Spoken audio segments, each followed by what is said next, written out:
নমস্কাৰ দৰ্শকসকল, বাংলাদেশত চলি থকা শেহতীয়া ঘটনাৰাজিৰ বিষয়ে প্ৰকৃত সত্যটো জানিবলৈ হ'লে আপোনালোকে এই ভিডিঅ'টো চাবই লাগিব। এই ভিডিঅ'টোত আছাদ নুৰ নামৰ এগৰাকী বাংলাদেশী ইউটিউবাৰে শেহতীয়া ঘটনাৰাজিৰ বিষয়ে বিশ্লেষণ আগবঢ়াইছে। তেওঁ একাধাৰে secularist activist, human rights defender, LGBTQ+ rights activist আৰু এনিমেল ৰাইটছ এক্টিভিষ্ট। যোৱা 7 তাৰিখৰ ভিডিঅ' এইটো আৰু বাংলা ভাষাত আছে, আপোনালোকে নিশ্চয় বাংলা ভাষা বুজি পায়। মই মোৰ অপিনিয়ন ভিডিঅ'টোৰ শেষত আগবঢ়াম। আহক ভিডিঅ'টোৰ মাজলৈ যাওঁ। শেখ হাসিনার পতনের 48 ঘন্টা পেরিয়ে যাওয়ার পরে আমরা এক বিধ্বস্ত বাংলাদেশকে দেখতে পাচ্ছি। আমরা এক ভয়ঙ্কর স্বৈরাচারের হাত থেকে বাংলাদেশকে বাঁচিয়েছি ঠিক, কিন্তু আমরা যে প্রত্যেকেই এক একটা স্বৈরাচার যার যার জায়গা থেকে সেটি কিন্তু এই যে ভাঙচুর, লুটপাট, অগ্নিসংযোগ এই ঘটনাগুলোর মাধ্যমে প্রমাণ করেছি, খুব দায়িত্ব নিয়ে প্রমাণ করেছি। বঙ্গবন্ধু শেখ মুজিবুর রহমানের স্মৃতি জাদুঘর আমাদের ধানমন্ডির 32 নম্বরের বাড়িটি পুড়িয়ে দেওয়া হয়েছে। এই বাড়িতে বসে স্বাধীনতা সংগ্রামের খুবই গুরুত্বপূর্ণ কার্যক্রম পরিচালিত হয়েছে। স্বাধীনতার পূর্বে বঙ্গবন্ধু এই বাড়িতে বসে তার দলের কর্মীদের সাথে বিভিন্ন বৈঠক করেছেন এবং স্বাধীনতার পরে বঙ্গবন্ধু এই বাড়িতেই ছিলেন। এমনকি 15 আগস্ট 1975 সালে এই বাড়িতেই বঙ্গবন্ধুকে তার সকল পরিবারের সদস্যদের সহ নির্মমভাবে হত্যা করা হয়েছে।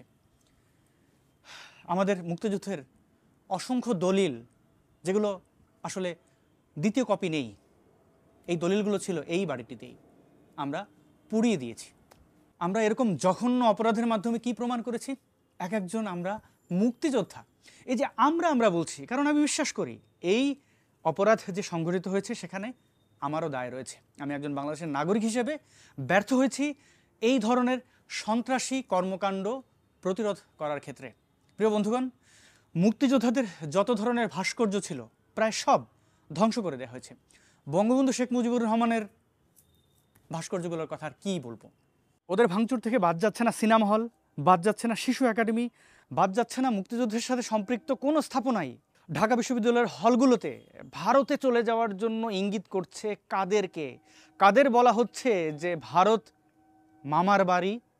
আমাদের বঙ্গবন্ধু শেখ মুজিবুর রহমান, যে মানুষটি আমাদের স্বাধীনতা এনে দিয়েছিলেন, তার প্রতি এত বিদ্বেষ, তার ভাস্কর্যের উপরে এত বিদ্বেষ, কারা এই ধানমন্ডি 32 নাম্বার পোড়ায়, কারা মুক্তিযুদ্ধের ইতিহাস মিটিয়ে দিতে চায়, সে সম্পর্কে কিন্তু আমাদের ধারণা খুবই স্পষ্ট। আমরা এই গোষ্ঠীটাকে চিনি। সেই স্বাধীনতা বিরোধী চক্র তারা আবার নতুন করে মাথাচাড়া দিয়ে উঠেছে। এবং এই ভাস্কর্যের ব্যাপারে বলতে গেলে শেখ হাসিনা নিজেই তো এই ভাস্কর্য ভাঙার যে প্রকল্প সেটার উদ্বোধন করে গেছেন। মনে নেই, ধোলাইপাড়ে বঙ্গবন্ধু শেখ মুজিবুর রহমানের ভাস্কর্য বসানোকে কেন্দ্র করে হেফাজত চরমনাই হুঙ্কার দিয়েছিল ভাস্কর্য ভেঙে বুড়িগঙ্গায় ফেলে দেবে। শেখ হাসিনা তাদের সেই হুঙ্কারকে আমলে নিয়ে সেখানে বঙ্গবন্ধুর ভাস্কর্য স্থাপন করা থেকে সরে গেছিলেন। এই ধর্মীয় সন্ত্রাসীদের আশকারা তো শেখ হাসিনাই দিয়ে গেছেন। যাই হোক, তিনি চলে গেছেন, আমাদের জন্য যা রেখে গেছেন সেগুলো তো আমরা দেখতেই পাচ্ছি। আমরা দেখলাম বিভিন্ন প্রতিষ্ঠান ভাঙচুর এবং লুটপাট করতে তথাকথিত ছাত্র এবং বিভিন্ন শ্রেণী পেশার মানুষজনকে। আমরা দেখলাম রাহুল আনন্দ, বাংলাদেশের একজন, ওনাকে কিভাবে আমি বিশেষায়িত করব আমি জানি না, সহজভাবেই বলি তিনি একজন সঙ্গীত শিল্পী। তিনি 3000-এরও বেশি বাদ্যযন্ত্র বানিয়েছেন নিজের হাতে। সেগুলো সন্ত্রাসীরা গিয়ে পুড়িয়ে দিয়েছে। শুধু বাদ্যযন্ত্র নয়, তার পুরো বাড়িটি দেখতে পাচ্ছেন। আমাদের এই রাহুল আনন্দের ব্যান্ডের নাম জলের গান। জলের গানের অসংখ্য নির্মাণের সাথে আমরা পরিচিত। এই যে মুক্তিকামী মানুষ রাস্তায় নেমে এসেছিলেন স্বৈরাচারী হাসিনার পতনের জন্য, সেখানে যে গানটি আমার দেখা সবচেয়ে বড় ভূমিকা রেখেছে সেটি এই গানটি ব্যাকগ্রাউন্ডে শুনতে পাচ্ছেন।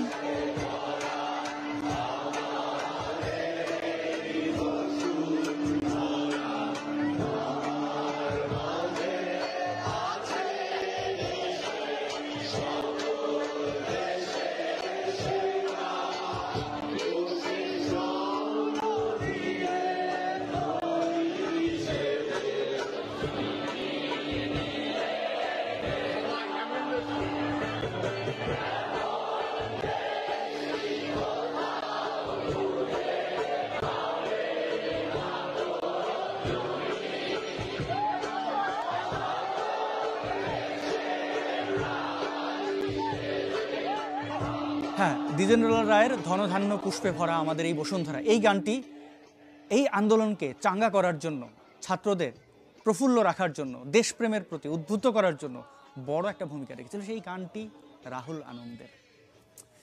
ফ্রান্সের প্রেসিডেন্ট বাংলাদেশ সফরকালে এই রাহুল আনন্দের বাড়িতে, এই বাড়িটি যেটা আপনারা পুড়িয়ে ফেলেছেন, এই বাড়িতে গিয়েছিলেন। কারণ রাহুল আনন্দ এক ব্যতিক্রম সঙ্গীতশিল্পী, মিউজিশিয়ান।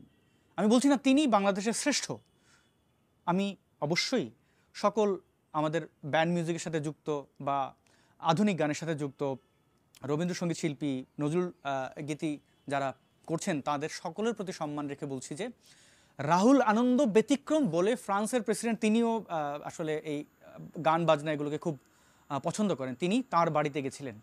এটা আমাদের দেশের জন্য একটা বড় অনার। সেই বাড়িটি পুড়িয়ে দিয়েছি আমরা। একের পর এক লুটপাট, নৃশংসতা, কতগুলো বলবো। এবং সবচেয়ে কমন যে চরিত্র আমাদের বাংলাদেশিদের, ধর্মীয় সংখ্যালঘুদের উপরে আক্রমণ। বৃষ্টি হলেও সংখ্যালঘুদের উপরে আক্রমণ, একটু বেশি রোদ হলে গরম লাগলেও, মানে সব কিছুতে তাদের উপরে আপনাদের যে নিকৃষ্ট আচরণ, সেটা মানে আমি আজকের দিন পর আগামীকাল আমার 34 বছর পার করব। আমার জীবনে বয়স মানে বুঝ হওয়ার পরে এরকম সময় কখনোই পার করিনি।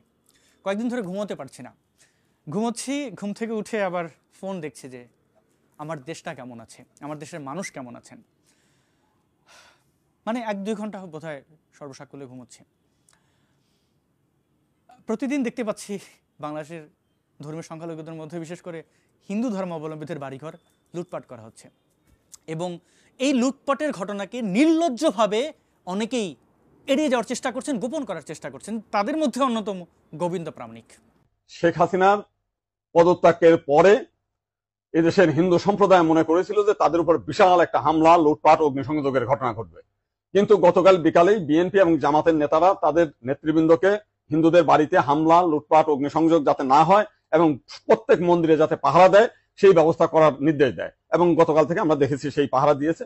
সাধারণভাবে হিন্দুদের উপরে বড় কোনো মন্দিরে কোনো হামলার ঘটনা ঘটে নাই। কিছু আওয়ামী লীগের হিন্দু নেতা আছে যারা বিভিন্ন সময় লম্পঝম্প করেছিল, তাদের বাড়িতে, শুধু হিন্দু বাড়ি না, মুসলিম আওয়ামী লীগ নেতাদের বাড়িতে হামলা হয়েছে, লুটপাট হয়েছে। এবং সামান্য কিছু সুযোগ সন্ধানী এলাকা ভিত্তিক তারা কিছু সামান্য মন্দিরে হামলা করেছে, সেটা ব্যাপক বিষয় না। জামাত শিবির বিএনপির কাছ থেকে সামান্য কিছু হালুয়া রুটির ভাগ পাওয়ার জন্য কি নিম্নমানের দালালি করছে এই মানুষটি। তাকে আবার হিন্দুদের মধ্যে অনেকেই মানে একজন বিশাল বিপ্লবী মনে করতেন। আমি বারবার বলেছিলাম, তথ্য প্রমাণও দিয়েছিলাম যে এ কিন্তু হিন্দুদের সবচেয়ে বড় শত্রু। হিন্দু ধর্মাবলম্বীদের বারে বারে কলঙ্কিত করেছে, খুবই বিতর্কিত বক্তব্যের মাধ্যমে, উস্কানির মাধ্যমে হিন্দু ধর্মাবলম্বীদের মধ্যে নারীদেরকে পায়ের তলায় পিষে মারার জন্য এই গোবিন্দ প্রামাণিক বহু বছর ধরে কাজ করে যাচ্ছে। আমি জানি না এই ঘটনার পরেও আপনাদের বোধোদয় হবে কিনা মানুষটা কেমন। এই মানুষটা আবার পরিচয় দেয় যে সে ভারতের এজেন্ট, সে আরএসএস আরও যেন কী কী থাকে না, ওইসব দলের সে বিশাল একটা কিছু, মাথার টুপি দেখে বুঝতে পারছেন। এবং বাংলাদেশের মানুষদের কাছে একটা বিশাল ভাব নেয়, বাংলাদেশের হিন্দু ধর্মাবলম্বীদের ভবিষ্যৎ নষ্ট করে দিয়ে, তাদের অস্তিত্ব বিলীন করে দিয়ে এই মানুষগুলো কিভাবে হাসে আমার বুঝে আসে না। আমি আওয়ামী লীগ ক্ষমতা থাকাকালীন সময় বহুত হিন্দু ধর্মাবলম্বীদের দালাল তথা নেতাদের দেখেছি যারা আওয়ামী লীগ কর্তৃক হিন্দু ধর্মাবলম্বীদের উপরে অত্যাচার, অবিচারকে জাস্টিফাই করেছে, বহু স্টেটমেন্ট দিয়েছে বাংলাদেশের হিন্দুরা খুব ভালো আছে, এই সেই একই এই গোবিন্দ প্রামাণিক। এর পরের দুঃখজনক বিষয়, ছাত্রদের মধ্যে যারা আন্দোলনের নেতৃত্ব দিয়েছেন তারা খুব পরে এসে ধর্মীয় সংখ্যালঘুদের পাশে দাঁড়ানোর আহ্বান জানিয়েছেন। কিছু কিছু ছাত্ররা চেষ্টাও করেছে, তাদের ধন্যবাদ। মোল্লা মুন্সিরাও পাহারা দেওয়ার চেষ্টা করেছে, তাদের মধ্যে সততা কতটুকু আছে, মানে বেড়াল যখন মাছ পাহারা দেয় ওইরকম অবস্থা হয়, তাও আমি তাদের তিরস্কার করছি না। কিন্তু এই হামলাগুলো করলো কে? হিন্দু ধর্মাবলম্বীদের মালামাল লুটপাট করা বা অন্য যে কোনো মানুষের হতে পারে, সে আওয়ামী লীগের রাজনীতি করতো, তাদের বাড়িঘর ভাঙচুর করা 90% মুসলমানের দেশে করছে কারা? আমরা তো দেখেছি শায়েখ আহমদুল্লাহ সহ আরও অন্যান্য ধর্মপ্রচারকরা খুব অনুরোধ করেছেন মুসলমানদেরকে শান্ত থাকার জন্য, লুটপাট না করার জন্য। তাহলে লুটপাটগুলো করলো কে? বেশিরভাগ মানুষই লুটপাটের সাথে যুক্ত ছিল। তাহলে কি বেশিরভাগ মানুষ বাংলাদেশের আসলে ধর্মহীন, নাস্তিক?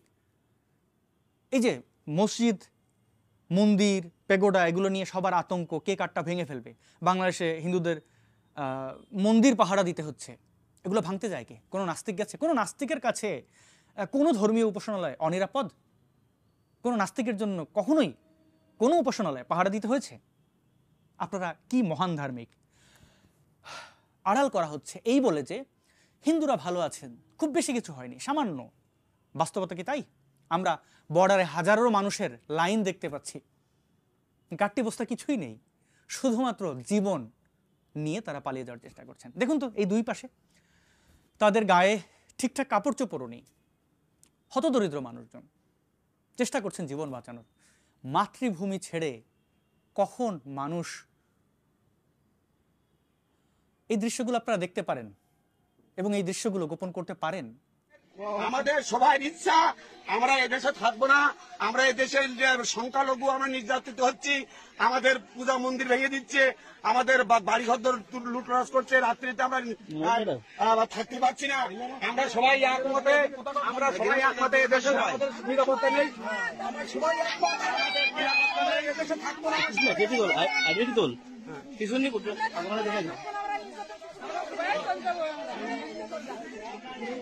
কথা বলো,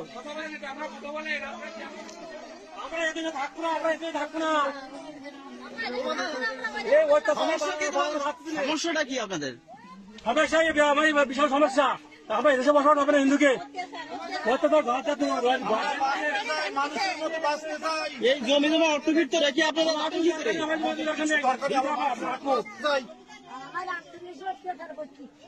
রাতে ঘুম নেই। দেখো কি অবস্থায় লোক সবাই দেশের মাটির মায়া ফেলে চলে যেতে চায়। আমি অনেক ছাত্রকে দেখেছি যারা আন্দোলনের সাথে যুক্ত ছিল, তারা জাস্টিফাই করার চেষ্টা করছে, না না না তেমন কিছু হয় নাই। আপনাদের হত্যার পরে পুলিশ কি বলেছিল? আপনাদের হত্যার পরে স্বরাষ্ট্রমন্ত্রী কি বক্তব্য দিয়েছিল? পুলিশের গুলিতে একজনও মারা যায় না। ঠিক একই বক্তব্য দিচ্ছেন যে হিন্দুদের উপরে কোনো আক্রমণ করা হচ্ছে না। দুটো তো একই হলো।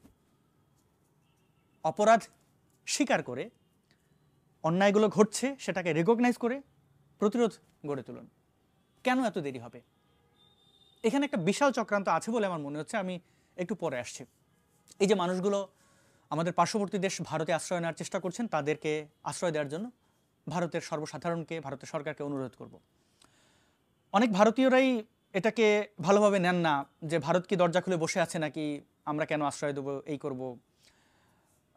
আসলে বর্ডার তো আমরাই বানিয়েছি, এই ভারতবর্ষের প্রতিটি মানুষ তো ভারতবর্ষেরই, সেক্ষেত্রে আমাদের তো সবারই দায় রয়েছে। আমি ভারতে আশ্রয় পাইনি, এ নিয়ে আমার দুঃখ নেই। আমি যুদ্ধে নেমেছি বুঝে শুনে যে আমার সাথে কি হতে পারে, এগুলো জেনে আমি এই পথে নেমেছি। আমার কোনোই দুঃখ নেই ভারত আমাকে আশ্রয় দেয়নি বলে, কিন্তু আমি এই নিরীহ মানুষগুলোর আশ্রয় প্রার্থনা করছি ভারতের কাছে। তারা যুদ্ধে নামেননি, শুধুমাত্র ধর্মীয় পরিচয় হিন্দু হওয়ার কারণে, অমুসলিম হওয়ার কারণে তাদেরকে বিতাড়িত করছে ধর্মীয় সন্ত্রাসীরা এবং লুটপাটকারীরা। তাদের পাশে থাকাকে যদি আপনি দয়া দাক্ষিণ্য মনে করেন, ভারতীয়দের বলছি, এটাকে আপনি ভালোভাবে না নিয়ে থাকেন, তাহলে আমার বিশেষ কিছু বলার নেই, আপনারা বিবেচনা করবেন। অপরদিকে দেখুন, শহীদদের রক্ত শুকানোর আগেই জামাত বিএনপি মাঠ দখলে ব্যস্ত, তারা মহাসমাবেশ করছে। এই সন্ত্রাসী সংগঠন জামাত শিবির সম্পর্কে আমরা কে না জানি, এবং আমরা এও ভুলে যাইনি বিএনপি জামাত ক্ষমতায় থাকাকালীন সময়ে ভিন্ন মত এবং বিরোধী দলের মানুষদের উপরে কি পরিমাণে নির্যাতন নিপীড়ন তারা চালিয়েছিল। এবার চলুন আমরা একটু ভেবে দেখি লুটপাটকারীদের ভবিষ্যৎ কি হতে যাচ্ছে।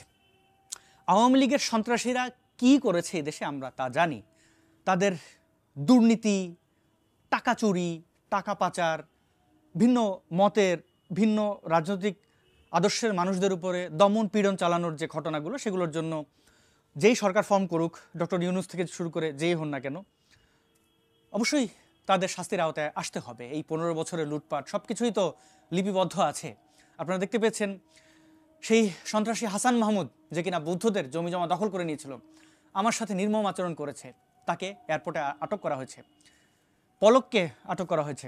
এবার যারা লুটপাট করছে তারা কি শাস্তির আওতার বাইরে থাকবে? গণভবন যারা লুটপাট করেছে বা বিভিন্ন জায়গায় যারাই লুটপাট করেছে, সবার কিন্তু মোটামুটি বলা যায় 80% প্রমাণ আমাদের কাছে আছে। এরা কারা?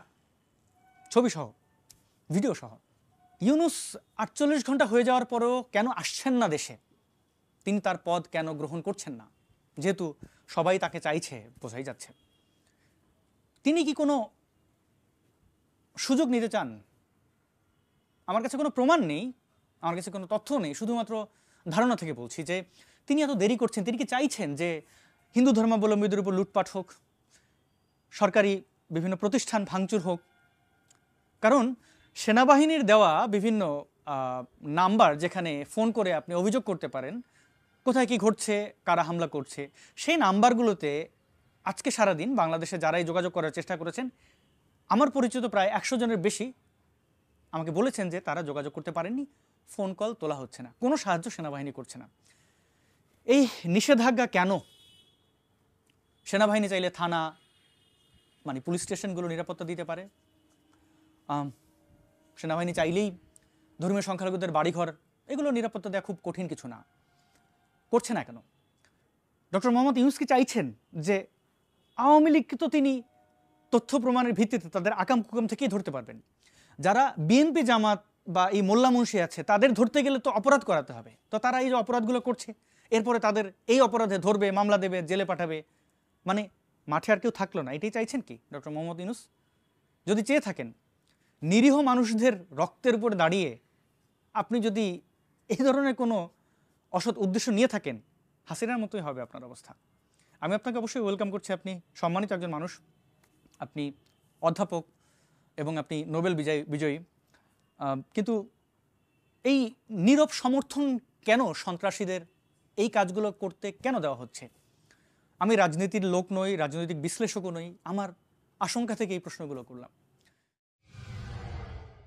একজনের চেহারা খুব দেখা যায় টেলিভিশনে, বাংলাদেশের মহিলাদেরকে বিভৎস করার জন্য গ্রামে গঞ্জে সুদের মতো কবিরা গুনাহকে পৌঁছে দেওয়ার জন্য সবচেয়ে বড় অবদান যিনি রেখেছেন তার নাম হলো ডাক্তার ইউনূস।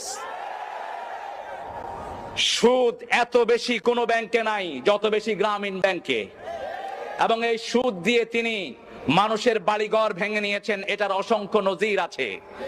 যদি ইসলাম থাকতো হাজার হাজার জিনার দায়ে তাকে শাস্তি দেয়া হতো। আল্লাহ আমাদেরকে সঠিক সমঝ দান করুক, আমরা বলি আমিন। আমার নবী বলেছেন একটা কাজে সুদের খায় ৪২ বার মায়ের সাথে জিনার গুনাহ তার আমলনামায় ওঠে। এই অপকর্মের সাথে যে জাতিকে লিপ্ত করেছে তার জন্য আমাদের কোনো শ্রদ্ধা থাকতে। কয়েক হাজার ঘটনা দেখেছি হিন্দু ধর্মাবলম্বীদের উপরে নৃশংসভাবে আক্রমণ চালানো হচ্ছে, লুটপাট করা হচ্ছে। কতজন হত্যা এবং ধর্ষণের শিকার হয়েছেন সেই ডেটা এই মুহূর্তে আমার কাছে নেই, কিন্তু কোনো কিছুই গোপন থাকবে না। আমাদের চোখের সামনে এই অন্যায়গুলো হয়ে যাচ্ছে কেন? আজকে মোল্লা মুন্সিরা এত এত নীতি নৈতিকতা দেখায়। প্রত্যেকটা গ্রামে তো ৫-৬টা করে মাদ্রাসা আছে, কম করে হলেও একটা মাদ্রাসা আছে। সেই মাদ্রাসার শিক্ষার্থী আবার ১০০-র উপরে। প্রতিটি গ্রামে কি মন্দির আছে? বাংলাদেশে হিন্দু ধর্মাবলম্বীদের সংখ্যা কত? 5% বড়জোর। এবং মাদ্রাসা শিক্ষার্থী মোল্লা মুন্সিদের সংখ্যা কত? তারা কি এই লুটপাট বন্ধ করতে পারতো না? এই আন্দোলনের সময় তো তারা গর্তের মধ্যে ছিল, কোনো মোল্লা মুন্সি এবং কোনো মাদ্রাসার ছাত্র মাঠে নামেনি, শেষের দিকে হালুয়া রুটি খেতে এসেছিল। তো তারা তো অন্ততপক্ষে অমুসলিমদের নিরাপত্তাটুকু দিতে পারত। এটা থেকে শিক্ষা নিন, এটা থেকে বোঝার চেষ্টা করুন তারা আসলে কারা। আমি খুবই আশাহত, খুবই আহত, তারপর আমি আশা রাখতে চাই, আমি স্বপ্ন দেখতে চাই যে আমার এই বাংলাদেশের মানুষরা মানুষ হবে। এক হাসিনার পতন ঘটিয়ে প্রতিদিন ঘরে ঘরে হাসিনা তৈরি না হবে, তারেক জিয়ার মতো সন্ত্রাসী না হবে। আবার আমি এও দেখতে পাচ্ছি এই ধরনের লুটপাট, নির্যাতন, নিপীড়ন দেখে আওয়ামীপন্থীরা দাঁত কেলিয়ে হাসছেন। তাদের বক্তব্য এমন যে আমরা আওয়ামী লীগ খুব খারাপ ছিলাম, পৃথিবীর সব মানুষ খারাপ, সুতরাং তোমরা আমাদের সময় মার খেয়েছো, এখনও মার খাবে, তোমাদের মুক্তি মেলেনি। এটা তাদের আনন্দের বিষয়। কতজন সন্ত্রাসীর কথা বলবো আমি, লিস্ট অনেক লম্বা। আমরা এই ধরনের সন্ত্রাসীদের আর দেখতে চাই না। সৎ ব্যক্তিরা ক্ষমতা গ্রহণ করুক, দেশ পরিচালনা করুক। আমরা অনেক পিছিয়ে, সুশিক্ষার দিক থেকে পিছিয়ে, চিকিৎসার দিক থেকে পিছিয়ে, সামরিক অনেক জায়গায় আমরা পিছিয়ে, সেগুলো আমাদের গড়তে হবে। পুলিশের সাধারণ সদস্যদের উপরে অত্যাচার চালানো হচ্ছে। তারা তাদের কর্মকর্তাদের নির্দেশে এই অপরাধগুলো করেছে। হ্যাঁ, ঘুষ দুর্নীতি সবই মানে আছে, দোষ কম বা বেশি, কিন্তু আমরা আইন হাতে তুলে নিয়ে যে আর কি বলি, আর বলার কিছু নেই। ভালো থাকবেন, আশেপাশে নজর রাখবেন, অনুগ্রহ করে নিরপরাধ মানুষ, অসহায় মানুষের পাশে থাকুন। আপনি যদি আজকে পাশে থাকেন, কাল আপনি পাশে পাবেন। পাশে না পেলেও আপনি পাশে থাকুন, এটা আপনার মানুষ হিসেবে দায়িত্ব এবং কর্তব্য। দৰ্শকসকল, আছাদ নুৰে যিখিনি কথা ক'লে সেইখিনি মই আখৰে আখৰে বিশ্বাস কৰি লৈছোঁ, কিয়নো তাত ভিত্তি আছে। তেওঁ প্ৰমাণো দাঙি ধৰিছে, বিভিন্ন ভিডিঅ' ফুটেজো তেওঁ আগবঢ়াইছে। মোৰ বিশ্বাস হৈছে তেওঁ এগৰাকী প্ৰগতিশীল চিন্তাৰ বাংলাদেশী মুছলমান যুৱক। বাংলাদেশৰ যি ঘটনাৰাজি, সেই ঘটনাৰাজিয়ে তেওঁক এনেধৰণে প্ৰভাৱিত কৰিছে যে কথাখিনি কৈ যাওঁতে তেওঁৰ মুখত এটা বেজাৰৰ ভাৱ সুস্পষ্ট প্ৰকাশিত হৈছে। আপোনালোকে নিশ্চয় লক্ষ্য কৰিছে। তেওঁ অত্যন্ত মনোকষ্ট পাইছে। আটাইতকৈ ভাল লাগিলে তেওঁৰ শেষৰ কথাখিনি। তেওঁ কৈছে যে সদায় বিপদৰ সময়ত আনক সংগ দিয়ক, আনৰ ওচৰত থাকক, আনৰ কাষত থাকক, তেতিয়াহে নিজেও এদিন কাৰোবাক হয়তো কাষত পাব পাৰে। যিয়ে নহওক, ভাল লাগিলে। মই আৰু বেছি বিশ্লেষণ কৰিব নাযাওঁ, তেওঁ বিশ্লেষণ কৰিছে ইতিমধ্যে। আপোনালোকৰ মনোভাৱবোৰ ব্যক্ত কৰিব কমেণ্ট বক্সত। আজিলৈ এৰিছোঁ, ধন্যবাদ।